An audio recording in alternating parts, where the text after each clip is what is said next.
Introducing Educami's GS Main Support Program and Test Series with Structured Mentorship for 2023. This program is a valuable resource for students preparing for the mains examination this year and those planning to appear the next year. Here's what you can expect. 7 subject-wise PYQ sessions, 18 full-length tests including 2 essay tests, model answers for all test papers, post-test discussions, 8 practice tests with model answers and mentor evaluation, and structured mentorship. Get ready to excel in your mains. With this support program and test series, you can enhance your knowledge and pave the way towards fulfilling your dreams. Don't miss out on this opportunity. Register now and seize the chance to become an expert in your mains preparation. Take charge of your aspirations and make them a reality. Hello everyone, welcome to Educami, and today we are going to see our UPSC CSE Masterclass program for prelims and mains. Now today we are going to solve some prelims related question that is based on geography. So first we will read out the question for you. What you need to do is to try and attempt these questions on your own, and then we will see the solution and also the information that was required to answer that question. तो चलिए करते हैं start without wasting any time. The first question is, now this question came in prelims 2020 and this is a very conceptual based questions what you study in primary and secondary circulation in geography. So इस question को बहुत अच्छे से पढ़िए, इसके सब line को अच्छे से देखिए and then answer it and then we will see the right answer. Okay, now the question is, consider the following statements. The first statement is, jet streams occur in the northern hemisphere only. Now the second statement is, only some cyclones develop an eye. Third, the temperature inside the eye of a cyclone is nearly 10 degrees Celsius lesser than that of the surroundings. Now which of the statements given above is or are correct? आपको बताना है कि ये जो 3 statement दिए हुए हैं इसमें से करेक्ट कौन से हैं. Now the options that we saw earlier in prelims, वैसे ही ऑप्शंस हैं यहाँ पर. चलिए तो आपको बताना ये आपके लिए रिलेटिवली इजी है. द फर्स्ट ऑप्शन है A 1 only, B 2 and 3 only, C 2 only and D is 1 and 3 only. Question को बहुत अच्छे से पढ़िए और सारे वर्ड्स को ध्यान से देखिए और तब आप आंसर करिए इस क्वेश्चन को.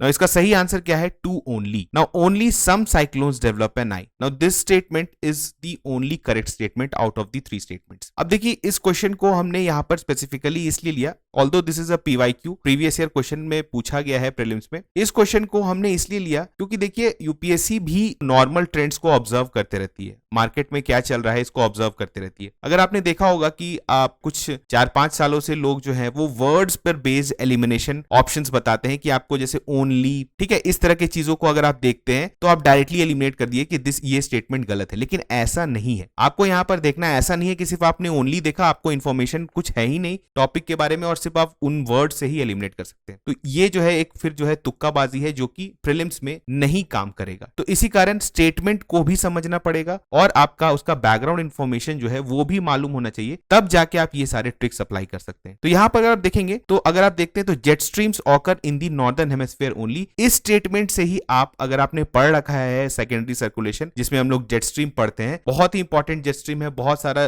सब ट्रॉपिकल वेस्टर्ली जेट स्ट्रीम, हम लोग बहुत सारे जेट स्ट्रीम के बारे में पढ़ते हैं. तो आपको अगर पता है तो आपको यही स्टेटमेंट पता था कि फर्स्ट वाला स्टेटमेंट गलत है क्योंकि नॉर्दर्न हेमिस्फीयर में सिर्फ जेट स्ट्रीम नहीं है, सदर्न हेमिस्फीयर में भी देखने को मिलते हैं. तो ये स्टेटमेंट से आप बहुत सारे ऑप्शंस को एलिमिनेट कर सकते थे, जैसे ए और डी तो आपका एलिमिनेट हो गया. Now coming to the concept of cyclones. अगर आप साइक्लोन के बारे में जानते हैं, साइक्लोन के स्ट्रक्चर के बारे में जानते हैं, तो आपको पता है जो सेंट्रल एरिया है that is called the I of the cyclone. अगर हम लोग इसकी बात करें तो जो आपका जो वहां पर जो आई बनता है वो जनरली जो टेम्परेचर होता है वहां वार्म टेम्परेचर होता है compare to the other part of the cyclones. जो सराउंडिंग पार्ट है साइक्लोन्स के, उसके कंपैरिजन में वहां पर टेम्परेचर जो है वो ज्यादा रहता है due to compressional warming of the subsiding air. वहां पर एयर जो है वो धीरे धीरे सबसाइड करते रहता है, जिसकी वजह से कंप्रेशनल वार्मिंग होता है, जिसकी वजह से वहां पर टेम्परेचर रिलेटिवली हायर रहता है compare to the other parts of the cyclone. तो ये जो है अगर आप देखते हैं तो ये स्टेटमेंट थर्ड जो है वो आपका गलत हो गया, क्योंकि स्टेटमेंट क्या दिया हुआ है, the temperature inside the eye of a cyclone is nearly 10 degree Celsius lesser. नहीं, एक्चुअली ये जो है आप बोल सकते हैं अराउंड 10 डिग्री सेल्सियस या उससे कम जो है वो मोर रहता है compare to the other areas of cyclone. तो यहां पर स्टेटमेंट थर्ड भी जो है वो गलत हो जाता है. Now if you see the second statement, only some cyclones develop an eye, this is absolutely correct, क्योंकि जो एक्स्ट्रा ट्रॉपिकल साइक्लोन्स होते हैं, जो जिसको हम लोग बेसिकली टेम्परेट साइक्लोन्स बोलते हैं, वहां पर कहीं पर ऐसा आई टाइप का एरिया नहीं बनता. Although they have a central area, but जो आई लाइक स्ट्रक्चर जो कि ट्रॉपिकल साइक्लोन्स में देखने को मिलता है, वैसा स्ट्रक्चर जो है टेम्परेट साइक्लोन्स में नहीं बनता है. इसी कारण ये स्टेटमेंट सही हो जाता है कि only some cyclones develop an I. तो यहां पर सही ऑप्शन क्या था आपका? C 2 only. चलिए moving on to the next question. Which of the following statements best describe carbon fertilization. Now this question also came in 2018. This is also a PYQ. तो अच्छे से समझिए इस क्वेश्चन को, अच्छे से देखिए और सही आंसर बताइए. Now options given है increased plant growth due to increased concentration of carbon dioxide in the atmosphere. B, increased temperature of earth due to increased concentration of carbon dioxide in the atmosphere. C is increased acidity of oceans as a result of increased concentration of carbon dioxide in the atmosphere. And D is adaptation of all living beings on earth to the climate change brought about the increased concentration of carbon dioxide in the atmosphere. तो जल्दी से सोचिए और बताइए कि इसका सही option क्या होगा.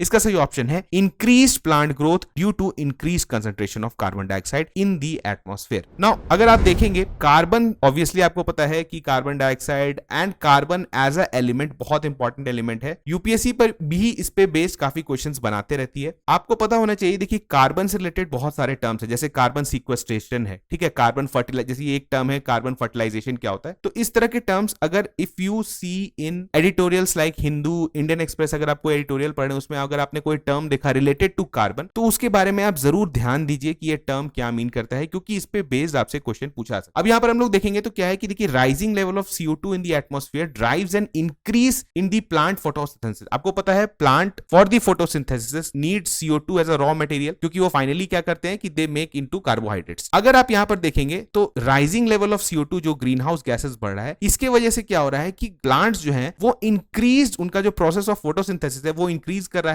और वो क्या कर रहे हैं, वो मोर बायोमास क्रिएट कर रहे हैं. तो इससे क्या हो रहा है कि इनका एक इंक्रीज ग्रोथ रेट देखा गया है due to excess CO2 present in the atmosphere. तो हमारा फर्स्ट स्टेटमेंट क्या था, increase plant growth due to increase concentration of carbon dioxide in the atmosphere is absolutely correct. ठीक है, चलिए moving on to the next question. Guess the soil type based on the following features. यहां पर नीचे में कुछ features दिए हुए हैं, आपको ये फीचर्स को अच्छे से पढ़ना है एंड आपको बताना है कि ये फीचर किस सॉइल का है. Varying proportion of sand, silt and clay. B is classification based on soil age. C is presence of sufficient amount of potash, phosphoric acid and lime. आपके ऑप्शंस क्या दिए हुए हैं, arid soil, alluvial soil, C black soil और D red soil. जल्दी से बताइए इनका सही ऑप्शन क्या होगा. कौन सा सॉइल है among these 4 soils जो कि ये सारे प्रॉपर्टीज शो करता है. थोड़ा अच्छा से सोचिए. This is a L2 level question because if you have studied about soil, if you have studied की सॉइल का क्या फीचर्स होते हैं, उसमें कौन से मिनरल्स प्रेजेंट रहते हैं, तो आप इस क्वेश्चन को आंसर कर सकते हैं. जल्दी से बताइए इसका सही आंसर क्या है.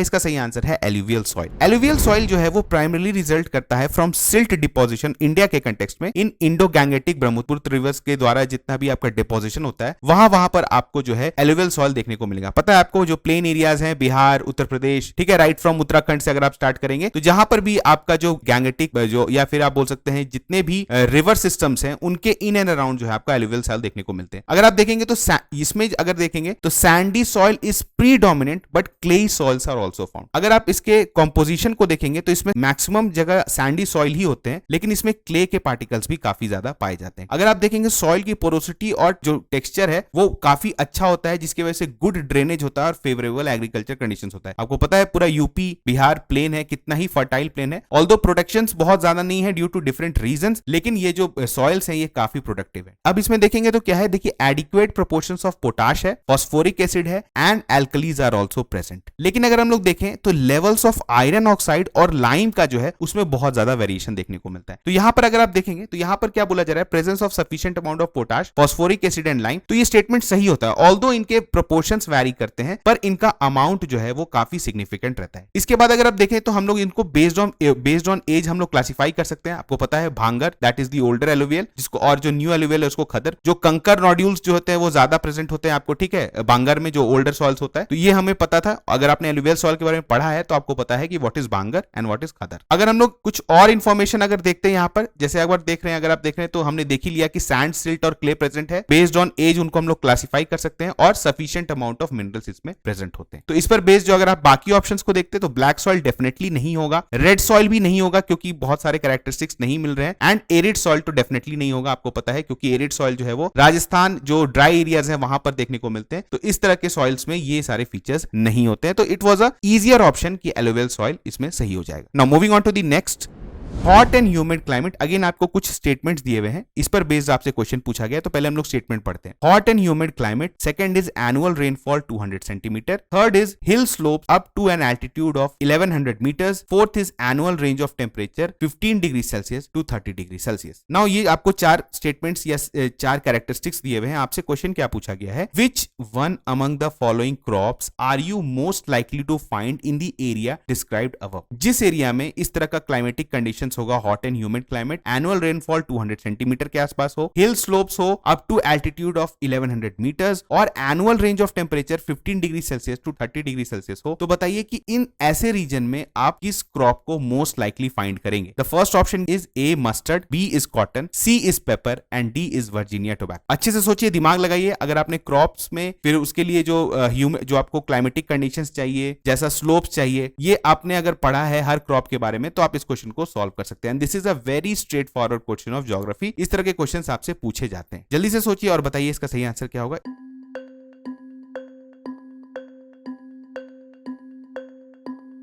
इसका सही आंसर है पेपर. अगर आप पेपर को देखें तो paper requires hot and humid climate, annual rainfall of 200 centimetre और यहां पर हिल स्लोप्स का भी जरूरत पड़ता है. ठीक है, और आप देखेंगे तो इसका जो annual range of temperature that should be around 50 degree Celsius to 30 degree Celsius. अब ये किस रीजन में होता है, तो आप देख रहे हैं कि केरला में ऑब्वियसली स्पाइसेस के लिए तो फेमस है, तो उसी रीजन में. Even Goa and some part of Karnataka, Maharashtra, यहां पर भी जो है इस तरह के कंडीशंस पाए जाते हैं, तो यहां पर जो है इनका कल्टीवेशन किया जा सकता है. तो आपको सब चीज को आप रिलेट कर पाएंगे कि किस एरिया में कैसा क्लाइमेट होता है, स्लोप्स आपको कहां देखने को मिलेंगे, इतना रेनफॉल कहां पर देखने को मिलेगा, तभी आप जो है अंदाज लगा पाएंगे. चलिए moving on to the next question. Again this is a mineral based question. आपको क्या दिया हुआ है, यहां पर एक साइड में आपको मिनरल दिया हुआ है और एक साइड में स्टेट का नाम दिया गया है और उसके ऊपर लिखा गया है कि ये जो मिनरल है इसका 90% नेचुरल सोर्सेज जो है वो इन स्टेट में पाया जाता है. Basically match the following question है, तो आपको बताना है कि इसमें से करेक्टली मैच्ड कौन है. इधर है आपका first mineral given is copper, the second is निकल and third is tungsten. Copper के सामने लिखा हुआ है झारखंड में 90% मिलता है, निकल में जो है वो उड़ीसा में 90% मिलता है और टंगस्टन में जो है केरला दे दिया गया है 90%. तो जल्दी से बताइए कि which of the pairs given above is और आर करेक्टली मैच. तो इसका सही ऑप्शन क्या है.